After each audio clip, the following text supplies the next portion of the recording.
end of the course, and so this is kind of the time to talk about things that are more sort of on the frontiers.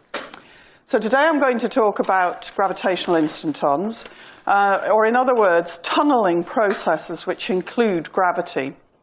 So previously, when we've sort of talked about quantum mechanical processes, we've been doing it more from a perspective of taking a classical background and just imagining quantum fields living on the classical background. Whereas the process of tunneling is sort of something that really is inherently quantum mechanical. And so to have gravity participating in that process is quite a sort of interesting concept. So that's what we'll see. I'm going to be discussing mainly in detail two older papers.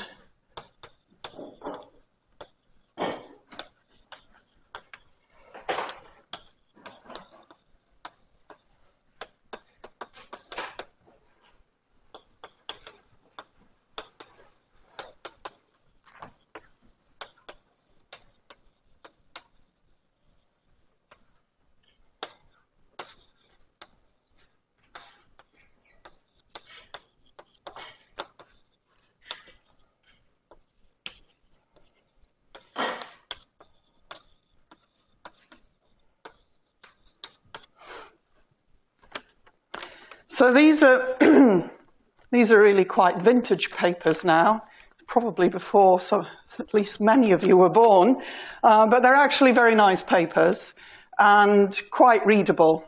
So I sort of recommend you go and take a look at them.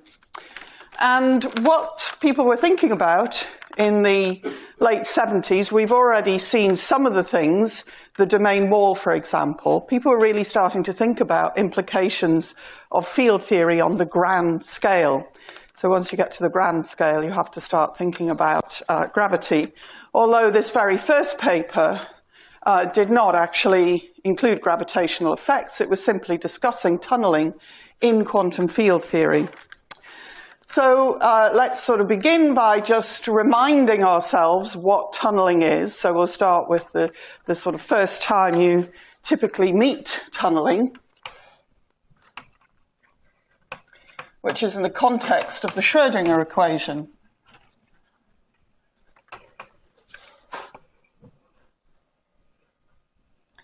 And so, you sort of basically solve the Schrödinger equation for all sorts of different potentials. And in this case, you solve it for a potential barrier. And so the notion is that you have some incident particle with energy E. So classically, the particle would just get reflected back off. But of course, quantum mechanically, its wave function won't ever be exactly vanishing unless the barrier is infinite. So the wave function kind of seeps through the barrier and then comes out at the other side.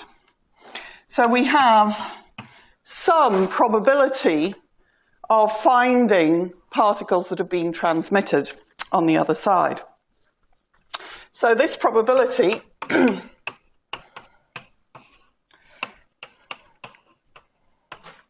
this is usually the only time you ever actually calculate it properly.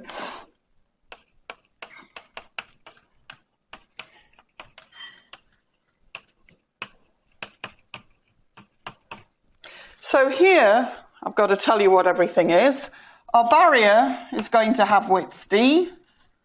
It's going to have height v0. E is, of course, the energy of the incident particle. And then omega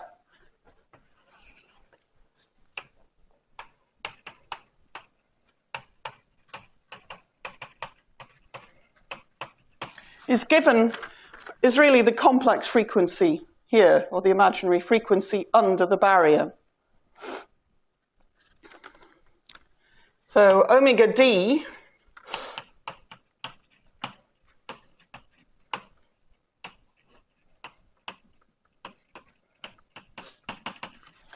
which is the sort of primary behavior of this probability with respect to the parameters, is just given by an integral of, if you like, the barrier. So it's V0 minus the energy. So that's the residual potential barrier.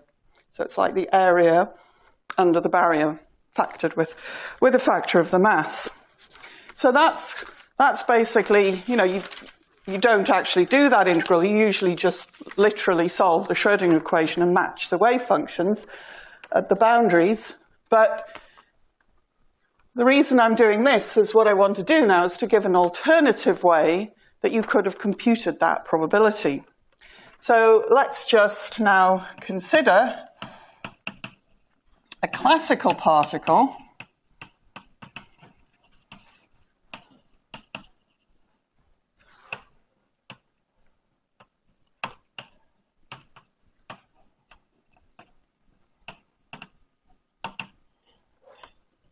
So I'm going to draw something that's essentially the previous barrier, but flipped.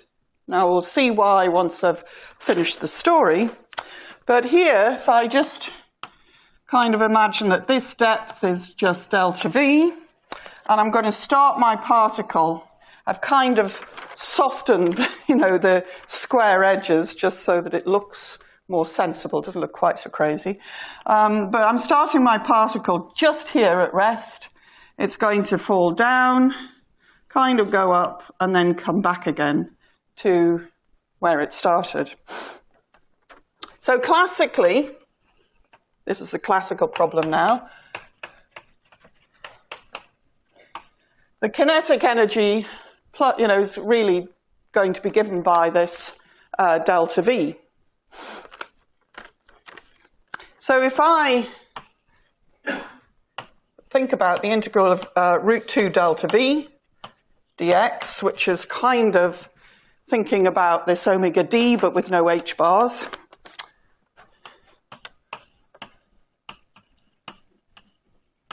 then I can turn that into a dt because 2 delta V is just x dot squared. And then that's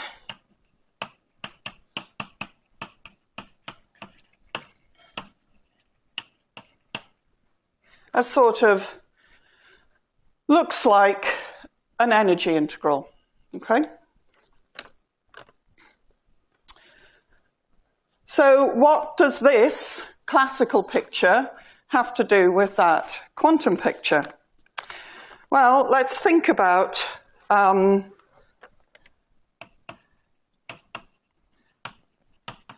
sort of relate these. So let's think about what we've done. So if I look at this, say look at a Lagrangian, so this would be a sort of standard one particle Lagrangian. Now I'm going to send t goes to I tau, and I swap the sign of my x dot squared term. But then this, if I look at just what it's describing in terms of its dynamics, just looks like a particle moving in an inverted well. So the relation here is that this suppression here of the wave function, or the factor by which the wave function is suppressed, is given, so you can see here you've got sort of standard real motion, which is oscillatory. Underneath the barrier, you've got this exponential tail, which is kind of the motion with an imaginary frequency. So you can think if you Euclideanize, that would sort of turn an imaginary to real. So that's kind of where this is coming from. But the way you actually get it is by just thinking of taking your Schrödinger wave function and doing a sort of WKB approximation and sort of looking at how, writing psi as e to the I alpha on h bar, and then you see that alpha kind of looks underneath the barrier a bit like one of these classical Euclidean particles. So the main feature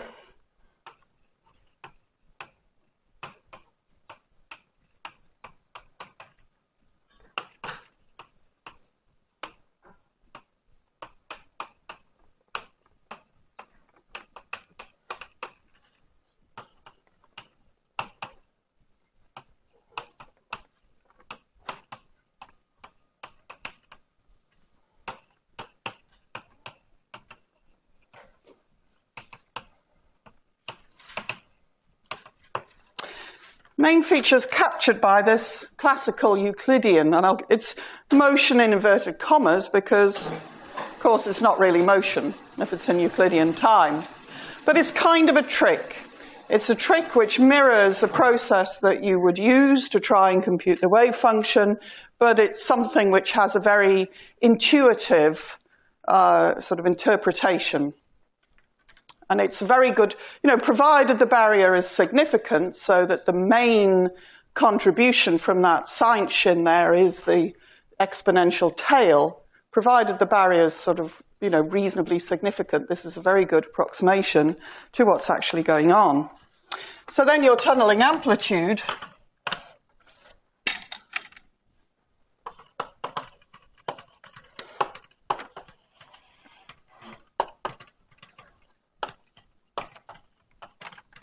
is sort of given by an exponential, because as I was describing, you're sort of doing a WKB type approximation for your wave function, so you need to exponentiate what you get.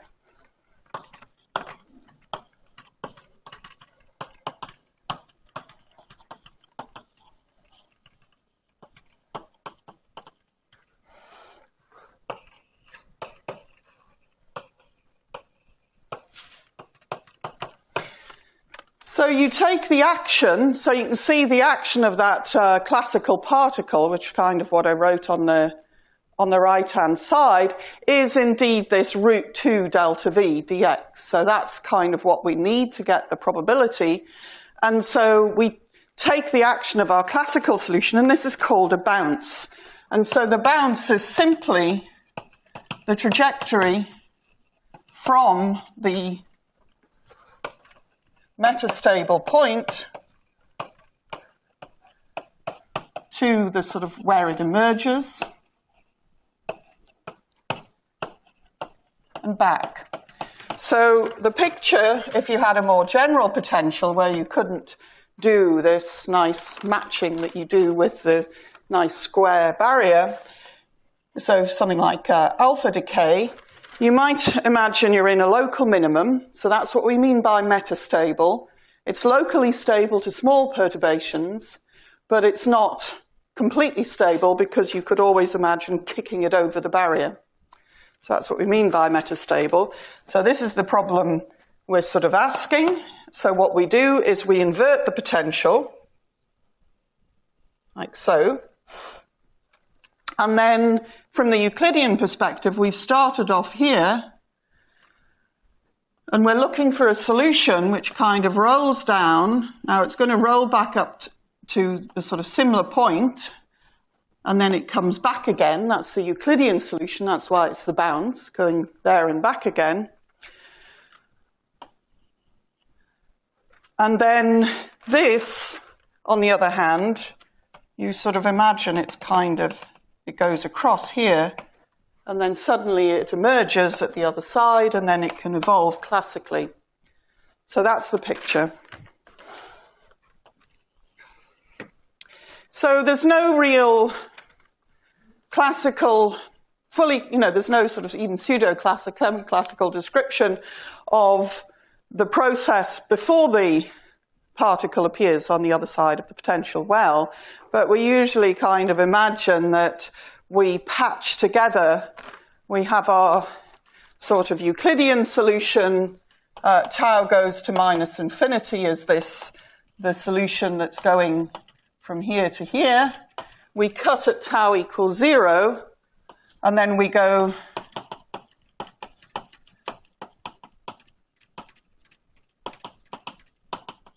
we then sort of patch it onto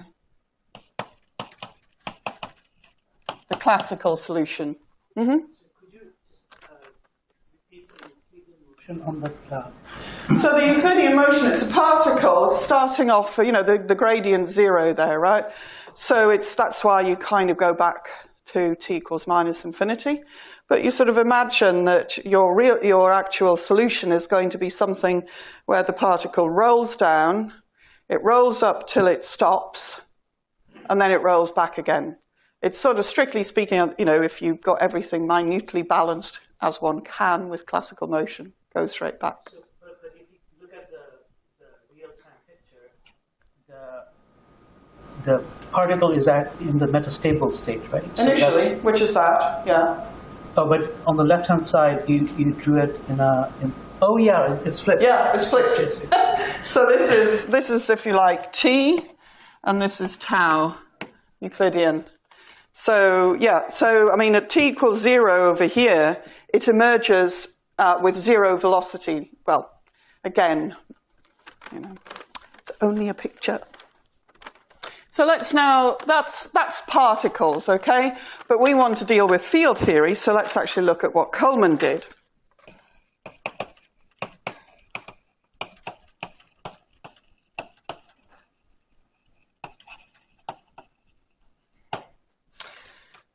Okay, so he was thinking about false vacuum decay. So I'm going to imagine, we've seen this before or something like it, I've got a scalar field which has an interaction, some self-interaction potential, and I'm going to say that my V is something like, just for the cases of this argument,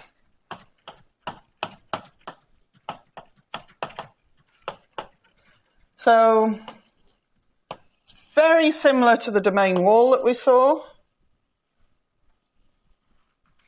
It's a double well potential, but we've added a sort of little shift term such that one of the potential wells has a slightly higher energy than the other. So epsilon is being used to indicate something small because I'm going to ignore it at some point in this discussion. So this point, phi is minus eta, is what we call a false vacuum.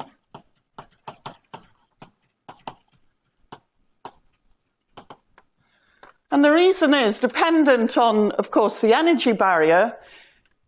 We're in a locally stable point. If we started to quantize around that particular point, we might start off being okay in that there's going to be various states that are localized around there. Obviously, as we went to higher and higher energies, we then start to get, you know, sort of see that something wasn't quite right. So as long as you're only ever dealing with low energy states, this looks like it's a legitimate vacuum. So that's why we call it the false vacuum. On the other hand, phi equals eta, so here, V is epsilon. Phi equals eta is what we call a true vacuum,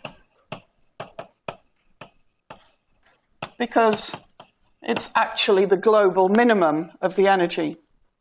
So we would discover that we really should be quantizing around the true vacuum if we did things in full.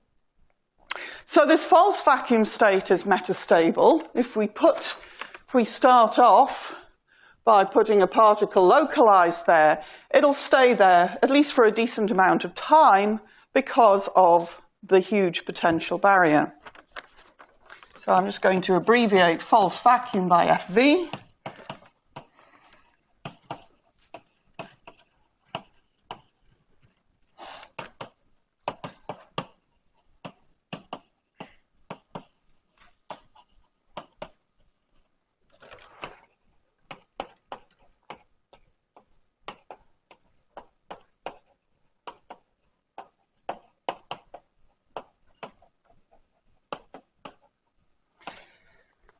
So let's look at calculating, or at least, you know, estimating what that time is for the vacuum to decay. So we saw that with a single particle, we could do this by Euclideanizing. So let's do that here.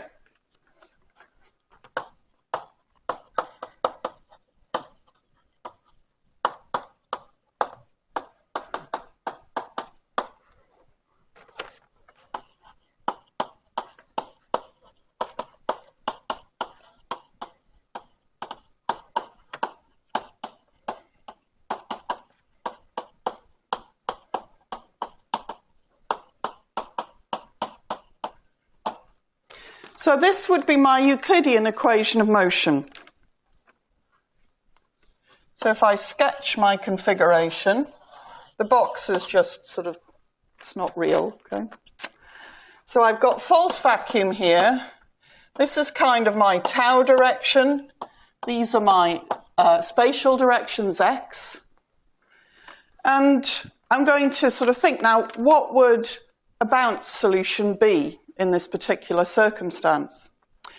I wouldn't expect to be able to make the whole of my false vacuum simultaneously hop over into the true vacuum, because there is a potential barrier, and that would mean lifting all of space over that barrier. So I don't really expect to be able to do this process everywhere in space, because otherwise that would be an infinite energy cost. What I might be able to do, though, is I might be able to take some region of space over to the true vacuum. So if I think about what this is doing, this is like a phase transition.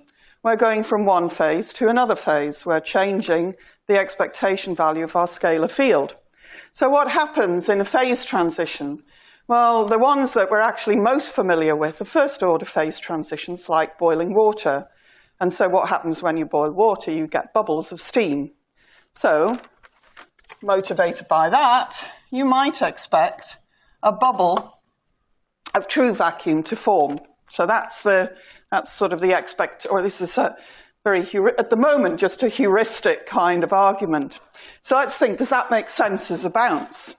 Well, if I go down to tau equals minus infinity, I'm completely in the false vacuum, sort of there. Tau is plus infinity, false vacuum, there. Tau equals 0, what do I have? Well, at tau equals 0, I've got a configuration where I've got a bubble of this true vacuum sitting inside. So I have exited. I know I can't exit everywhere because that would be just too expensive, but I have managed to exit in a region of space where that area or the volume of the region is maximal. So this actually does make sense as a bounce, if, in terms of an interpretation. Why would it be circular? Well, we'll sort of see when we go through Coleman's argument. There's a sort of balance going on here. The barrier, or the region between the true vacuum and the false vacuum, the scalar field has to go over that potential barrier. So as we know from when looking at the domain wall, that gives you some energy momentum. So there's an energy associated with this wall, and then that comes with a factor of the area of the wall. On the other hand, inside, we've gone from false vacuum to true vacuum, so we've released energy by going from the epsilon state down to 0. So you can see there's kind of a bit of payoff going on here between the energy that we gain from releasing the false vacuum to the energy that we lose from making the wall. And so, as we know, spherical bubbles sort of maximize that payoff. They maximize the internal volume for the given surface area. So that's kind of a justification, and it's more or less the justification that Coleman used as to why these are spherical walls. So, that was a lot of talking.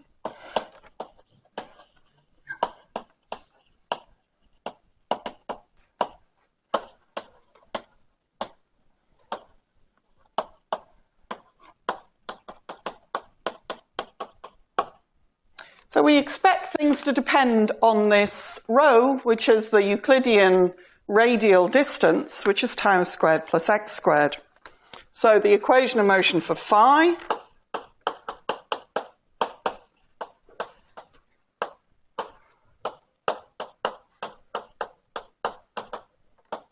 I'm now going to drop the epsilon term. I'm going to say, here I'm going to do this sort of analytically with approximations, okay?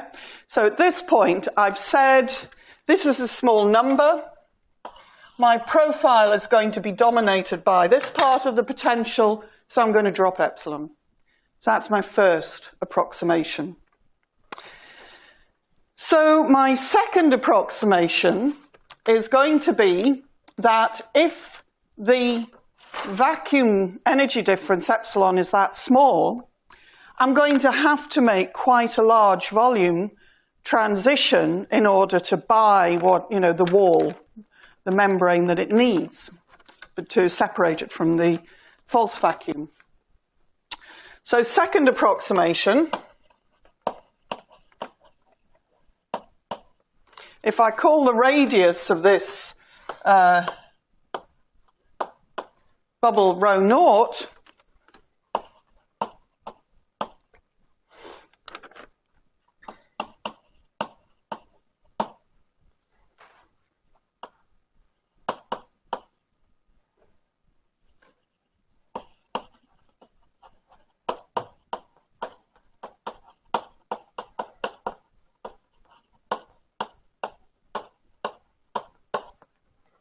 so that's the sort of physical reason behind it. Epsilon's small, so we expect a large bubble. And therefore, I'm going to say rho naught is large relative to the scales of a problem. And so I'm now going to drop this term, because I'm going to say that everything is happening out near rho naught. So near rho naught, we've got this 1 over rho piece in front of phi prime. So I'm going to say that's irrelevant. And so what we're left with is actually the domain wall profile. Let me put an approximate.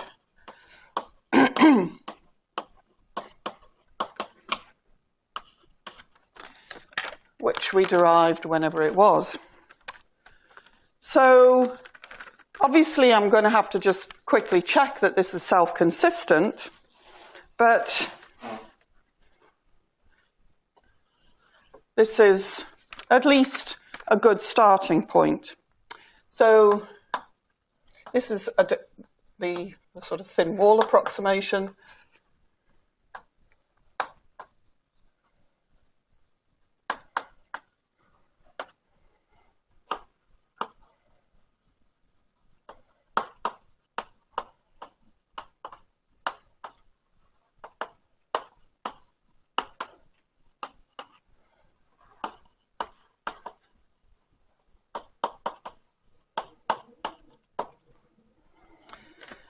So let's start looking at what it tells us. If I look at my Euclidean action,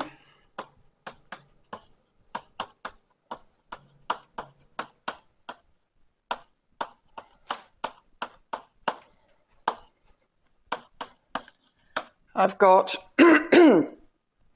my kinetic pieces. So phi prime, it's kind of, I wanted to try and, it's really with respect to Euclidean time. So this is a half d phi d rho squared, which is roughly v. Okay?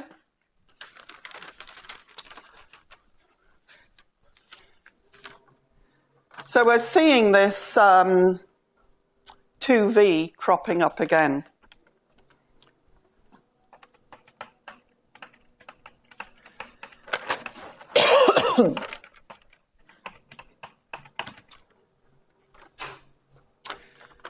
So we have to integrate through the potential barrier. So that's again something that corresponds to our quantum mechanical picture. And if I look at where the contribution to this integral is, it's localized on the wall. So in fact, it's going to be given essentially by the area of the wall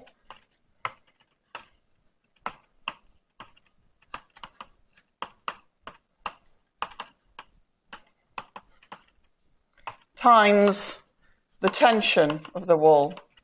So remember, we actually found that. It was this integral of sec to the fourth or whatever when we did the domain wall. So that's the action associated with the wall, but then we've also got to take into account the interior of the wall's no longer in the false vacuum.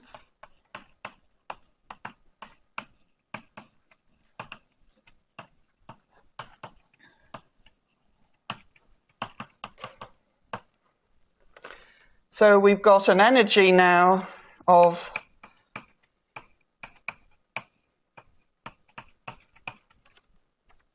an energy drop of minus pi squared on 2 rho naught to the 4th epsilon. So our bounce action is kind of the difference. This is our wall action and then our energy.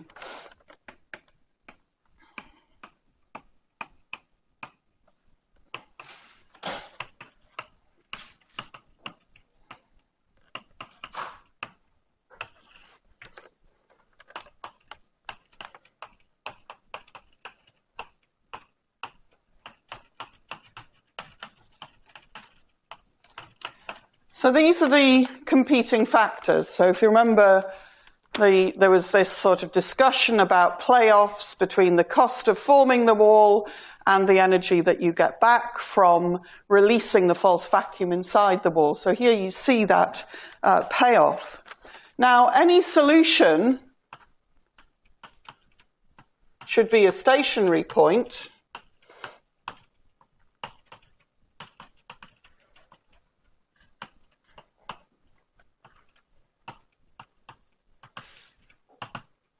So that means that if I change the size of the bubble, I should be at a local stationary point. So I'm going to vary my action with respect to rho naught.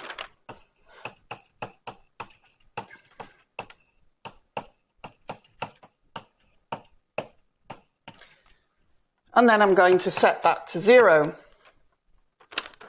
So what that does is it gives me a relation between rho naught, which is the sort of unknown parameter, and the parameters coming from the model. So that would be the tension of the wall sigma, which is given in terms of eta and lambda, and the energy difference between the false and true vacuum. So we've got here that rho naught is 3 sigma on epsilon, which gives us a bounce action of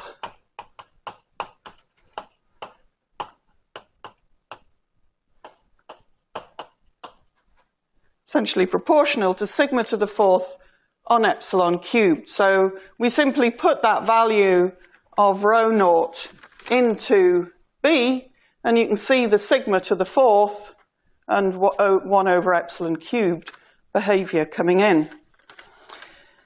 So that's our action, and you can see that it's sort of how big it is going to be a competition between the wall tension and this energy difference. Now, we assumed epsilon was small, so you can see that this is going to be, in general, a reasonably large number. And apologies for intermittently putting h bars in here, because obviously h bar is 1 in this. So let's try and see what we've actually constructed and then see if our approximation is reasonable. So we've got our Euclidean solution,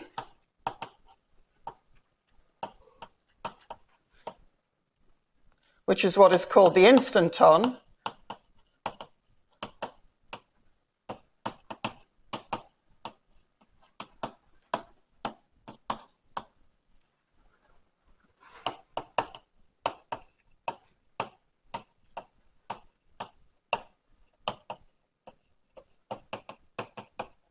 I guess it's called an instanton because it's centered around this rho equals 0 point, which is just an instant in time. So the Euclidean solution is the bubble that we already drew.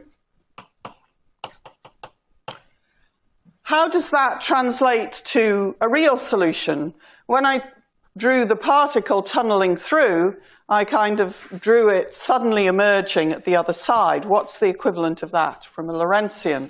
So our Euclidean solution has the wall at tau squared plus x squared equals rho naught squared.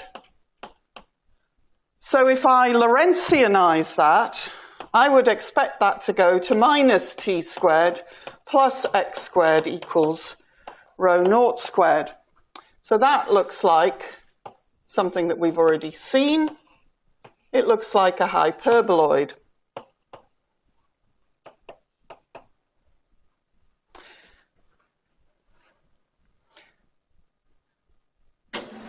So if I once again cut at here at tau equals 0 and over here at t equals 0, what I might imagine is that suddenly at t equals 0, a bubble forms and then it starts to accelerate off with uniform acceleration. So that's what I might expect. I analytically continue my Euclidean solution to Lorentzian space to get the subsequent evolution of my bubble. So if I put those two pictures together, this is my Lorentzian evolution. Here we chop at t equals 0. And then I kind of patch it to a Euclidean solution. So that's just one way of thinking about it. Mm-hmm. Do we know what the value of sigma is? Sorry? Do we know what the Yes, we do. Actually, I don't think I wrote it down in my notes. I'm sorry. We've got sigma. Maybe I've written it down later. If I have written it down, it'll come in when I'm talking about the gravity. So sigma, as I was saying, is related to, it's proportional, I think, to root lambda eta cubed. It's because it's just the integral of v through the wall. Yeah, it's the energy integrated energy per unit area of the wall. So it's not an unknown. And that's why we know that sigma is in fact bigger than epsilon within this approximation. So here we sort of got a bubble of vacuum forming.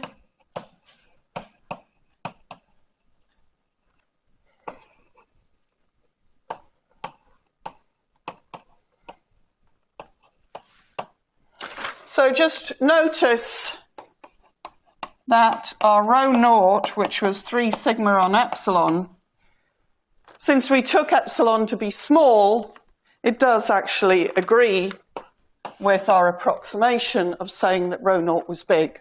So it's completely self-consistent, you know, whether it agrees with some particular field theory Lagrangian that you have and whether it's physically relevant is a different matter. So it is a self-consistent approximation.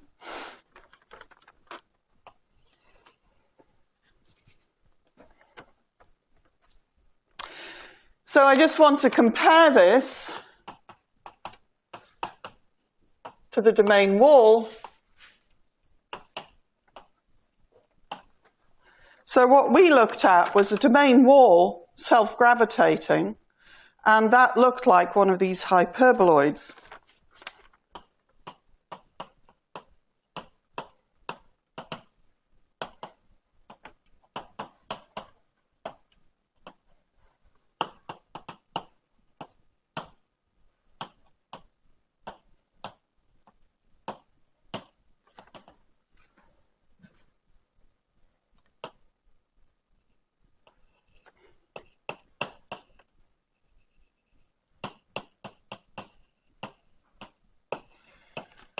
So in that case, what we're calling rho naught here was 1 over 4 pi g sigma.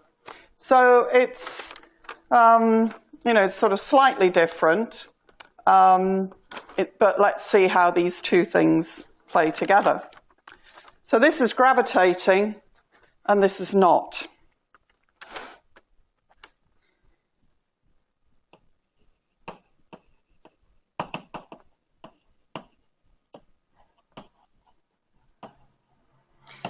So let's think about if we want to make our field, our little decay of the false vacuum gravitationally consistent, what do we have to do? So we've got a false vacuum. Our false vacuum has energy epsilon. So it actually has a lambda, which means it's not flat space. So that tells us that our false vacuum must be de Sitter space. So let's try and just imagine what we've got to construct. So our idea is that, again, if I sort of even more sort of cautiously draw a box, I'm trying to imagine constructing a flat solution. So this is the true vacuum, which should be Minkowski space-time, because V is 0. Outside, on the other hand, I've got to construct de Sitter space-time. So that's the Euclidean picture that I'm looking for. Lorentzian, well, okay, it is a bit different from what we did, but given the approximations, the length scale of de Sitter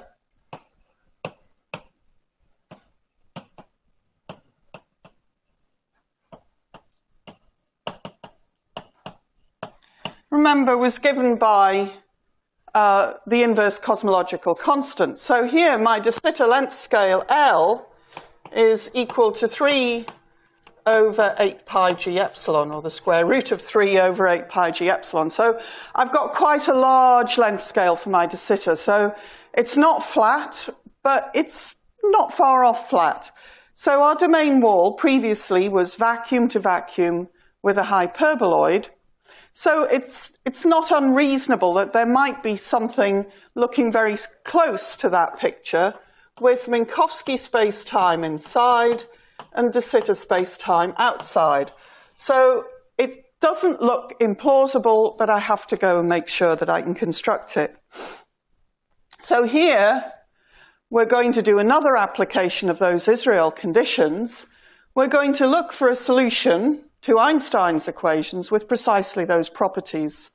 Something which is vacuum Minkowski on one side, de Sitter on the other side, and where we stitch a boundary, we make a boundary of the Minkowski, a boundary within the de Sitter, such that the two boundaries have the same induced metric, and the jump in extrinsic curvature is going to give us the sigma, the domain wall tension. So let's go ahead.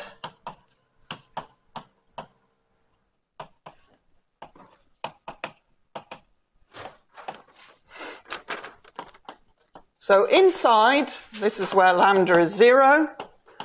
We've got just flat space.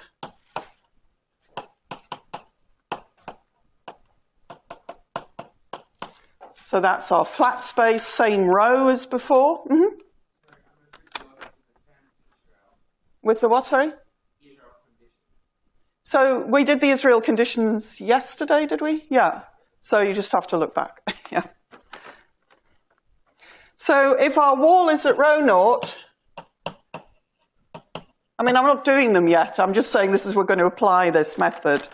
So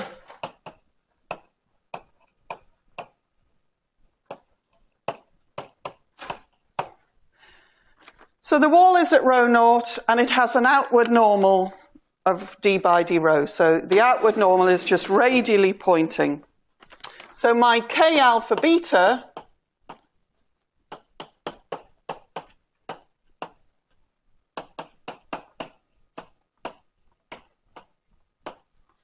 so the alpha and beta are the angles. I'm just, looking at the angles are, of course, the only coordinates on the boundary.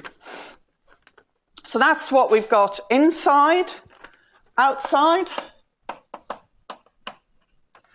Here we've got de Sitter, so lambda's 8 pi g epsilon.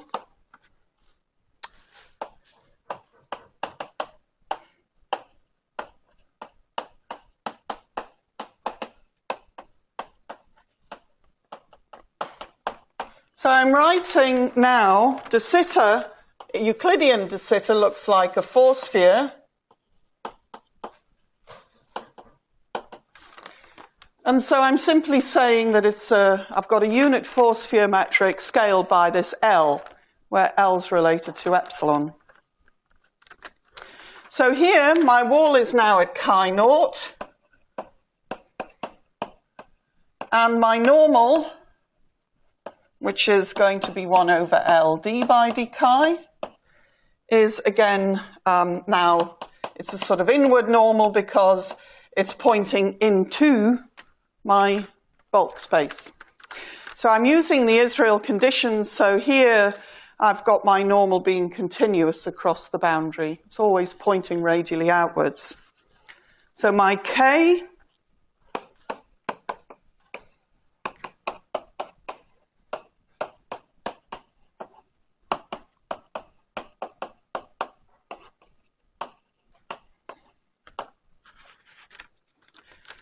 So the reason I've chosen these coordinates is so that I can directly say that the angles on the inside are the same as the angular coordinates on the outside. And the only coordinates that are changing are the radial coordinates. And the radial coordinate is what's kind of making the geometry curve in the case of De Sitter. So if I patch these two together,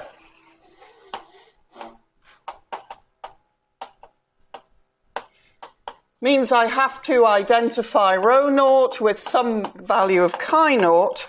And so I do that by saying the two metrics have to be the same. So I see that rho naught is L sine chi naught. So I get a direct relation between the radial coordinates on each side. Now I apply Israel conditions. So the Israel conditions relate, if you just remember, we have the jump in extrinsic curvature is related to the energy momentum tensor. Now the energy momentum tensor for a wall is proportional to the metric, and luckily our extrinsic curvatures are proportional to the metric. So we simply take delta KAB minus delta K. So K here is simply going to be 3 cot chi naught on L. So when I take K plus AB minus delta K, I'm going to get minus 2 cot chi naught on L.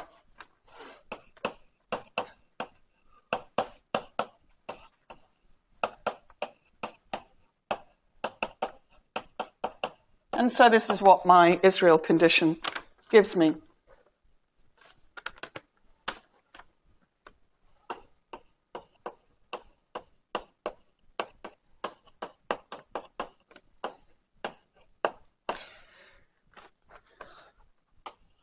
So it gives me a constraint for rho naught, because of course cos chi naught is, I can rewrite that in terms of rho naught.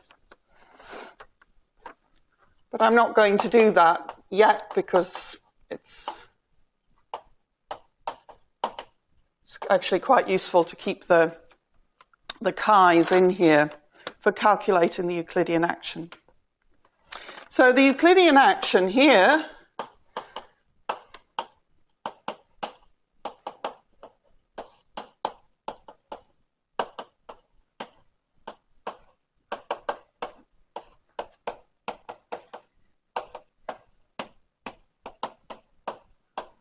So I've got my bulk Einstein terms on each side.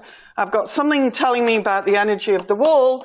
And then, of course, I've got to take into account my Gibbons-Hawking terms in each case.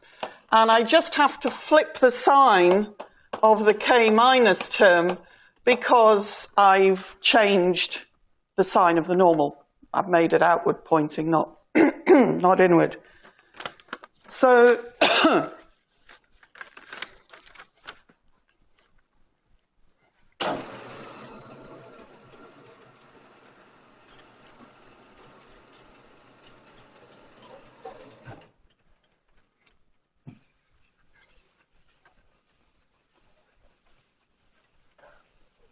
So one thing I just want to point out here is that all we're doing now is going ahead and calculating the bounce action. Notice I haven't done any d by d rho naught or whatever. So if you do the field theory bounce in flat space, you have to actually use an argument about stationarity of the action to deduce what the value of rho naught is. Here, the Israel conditions have told us how big the bubble is. So we don't have to do any variation gravitationally, geometrically. The system is completely prescribed. So we sort of, once we include gravity, it gives us the radius straight off. So in some sense, well, very direct sense, I suppose, what the Israel conditions are doing are they're telling you how you're allowed to patch between de Sitter and flat space. So it is doing that tuning for you. It's saying if you make the bubble too small, you can't patch the things together with that tension. If you make it too big, again, you can't patch them together with that tension. So gravity does that for you once you allow it in. So my bounce action, I've got to take the instanton configuration, and then I've got to subtract off the background, just like I did before.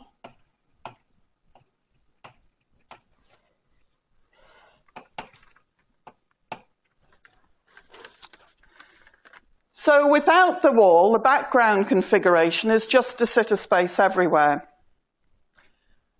The instanton, on the other hand, has de Sitter space on the outside, so m plus there is going to be chi bigger than chi naught.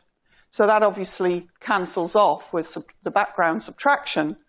But what doesn't cancel off is the bit on the inside. So that's for chi less than chi naught.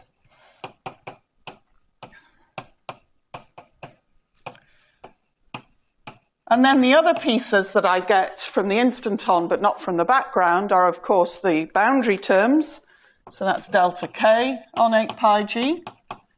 And, of course, the sigma coming from the wall energy momentum. So this is my calculation. R for de Sitter is minus 4 lambda here. So I get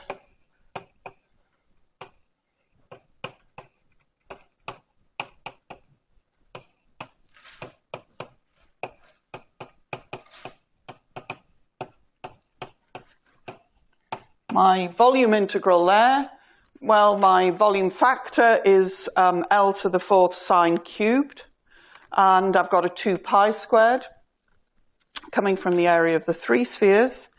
Meanwhile here, delta K, if I look at what my Israel conditions give me, my delta K is going to be minus 12 pi g sigma.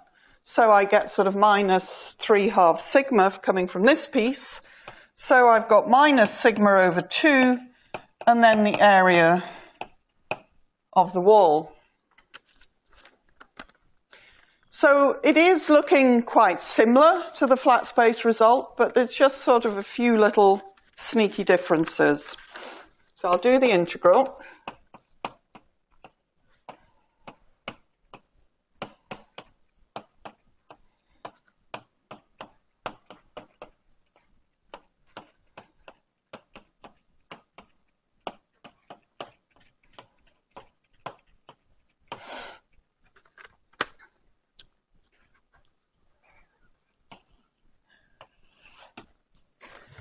So I can relate L. Remember, L squared is 3 on 8 pi g sigma. So I can get rid of that epsilon, 3 over 8 pi g epsilon, so I can get rid of this epsilon here. And, sorry, my apologies, that stops there. And then, of course, I can replace my rho naught with... where is it? With sine chi naught. It's there somewhere, middle of the bottom board there.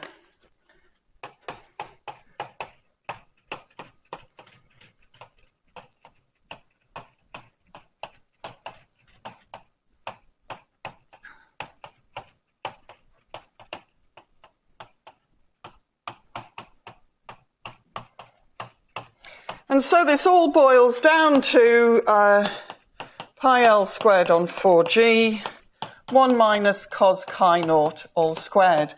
So again, I mean, that doesn't give it to you in terms of the physical variables, but you can see that it's actually, you know, reasonably nice expression. If I want to rewrite it in terms of other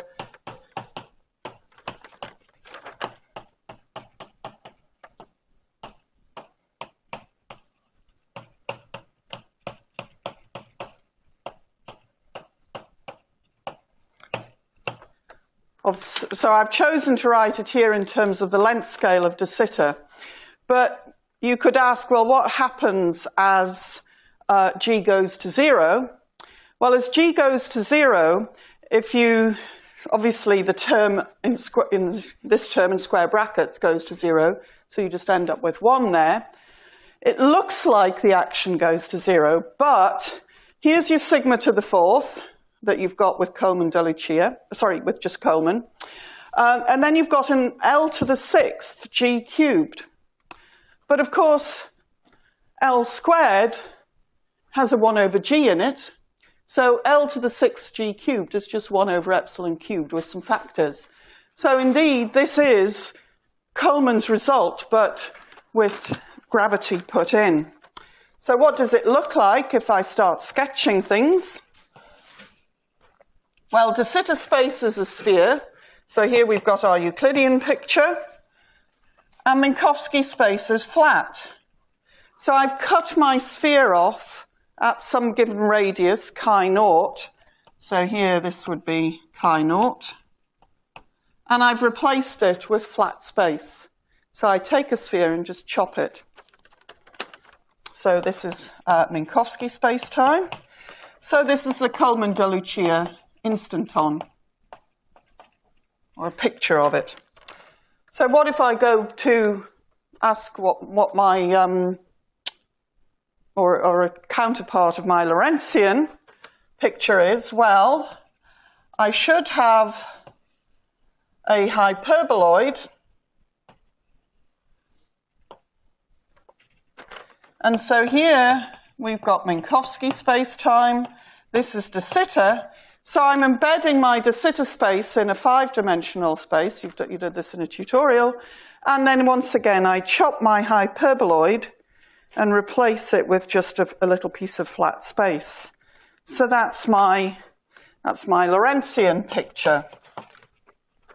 And so the whole sort of interpretation of Coleman De Luccia is to kind of put these two together, which really does challenge me.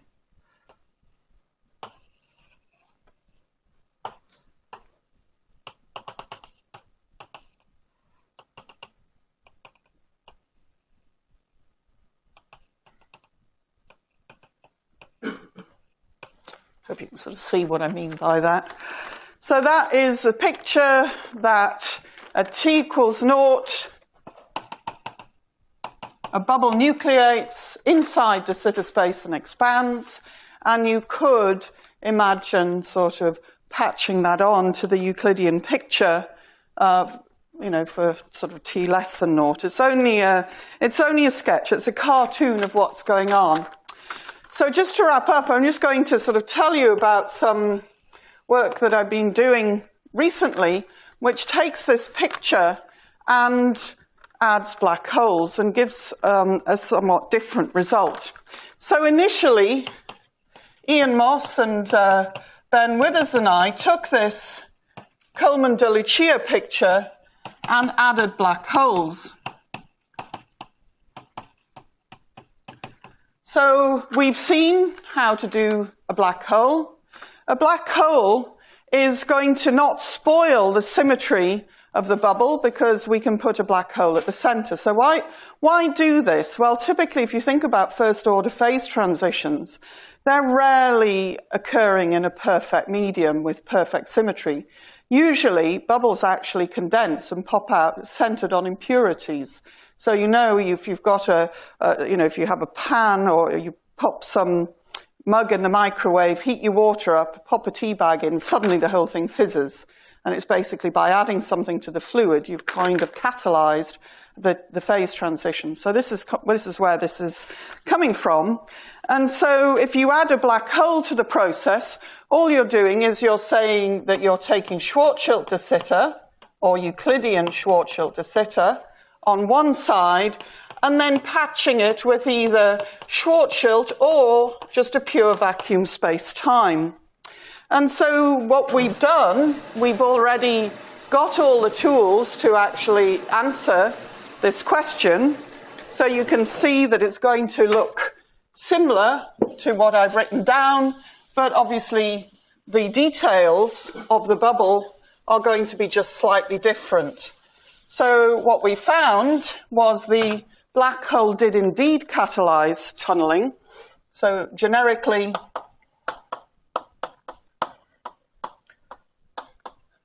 black holes lower this action and so make increase the probability.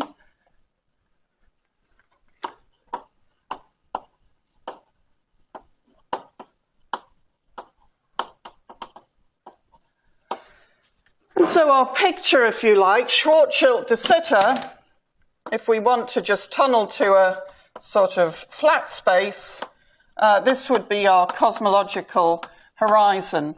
So there was some technicalities in there about dealing with conical deficits, but it turns out you can compute these actions.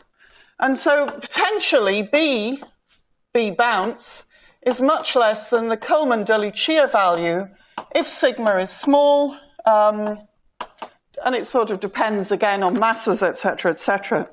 And so more recently, we've applied this to the Higgs vacuum because, well, I hope they're going to discuss it in standard model. Basically, it seems quite interesting. If we look at the running of the coupling constant of the Higgs based on sort of standard model parameters, there's a bit of uncertainty in the top mass, and it seems that the coupling of the Higgs at high energies depends very sensitively on the Higgs mass and on this uncertainty of the top mass. So we get kind of this running of the potential.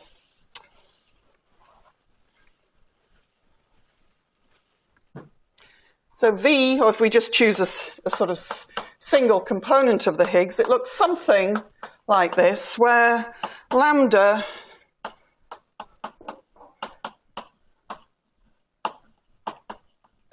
has a sort of logarithmic running with scale. Now, what it seems is that we are in a region, or very close to a region, where lambda star is actually negative. So it looks like our vacuum becomes, unstable at high energies. So our current vacuum is metastable. Now, given these parameter values, you might say, well, can't I add some sort of quantum gravity type of correction, etc., to stabilize the vacuum? You can, but again, you still have an issue. There might be a second minimum now at negative cosmological constant. So normally people say, well, we don't have to worry about tunneling because Coleman De Luccia says it's okay. So we've gone and looked at what happens with the black hole, and at least within the thin wall approximation, if you need fairly small black holes to catalyze this decay, so clearly Hawking radiation is an issue, but we kind of look at how the Hawking radiation varies with mass, and it seems as if you've got these Higgs potentials, then primordial black holes that would be evaporating now would actually not so much evaporate. For certain regions of parameter space, they'd catalyze one of these catastrophic vacuum decays. So it's an old result of Coleman and De Luccia's, but it doesn't mean that there's not actually some new physics hidden in there, some gravitational physics in the form of black holes, and actually possibly with some applications, sort of given what we don't know, at least, about the Higgs vacuum at the moment. So this is kind of, you'd never think that, gravity and black holes could have anything to do with Higgs phenomenology. Well, they probably don't, but at least, this is kind of an interesting story. Okay.